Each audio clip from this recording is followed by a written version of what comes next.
Mən en sevdiğim süjetlerden biri. En sevdiğim süjetlerden biri. Biz finalçılarla beraber kalanda onların evlerinde qonaq oluruq. Ve bilirəm ki, bütün tamaşaçılar intizarla bu süjetleri gözləyirlər. Hatırladıram ki, ilk olarak biz bugün dostumuz Xatirə İslam'ın evinde olduq. Diqqət ekranlara.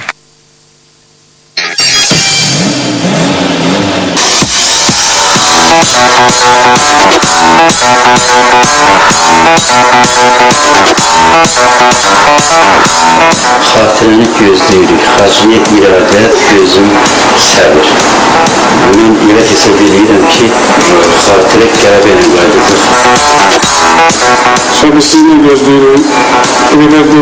Bu şekilde de zaten takdir düşündüğüm olduğunu olmaz. Emin de gözlüyor. Mamasını çekersin.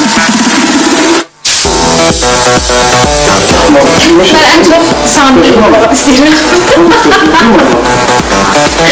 Tamam mı? Kaçıyorum ben. Fikrimiz ne sen? Maşın bir neferin olmalıdır. İnşallah layık olan, iradeli olan maşın olur. Maşınsız eve geldi yok. Maşınsız gəlsə aşağıdan bırakmayacaq. Arkanda tapşırmışım.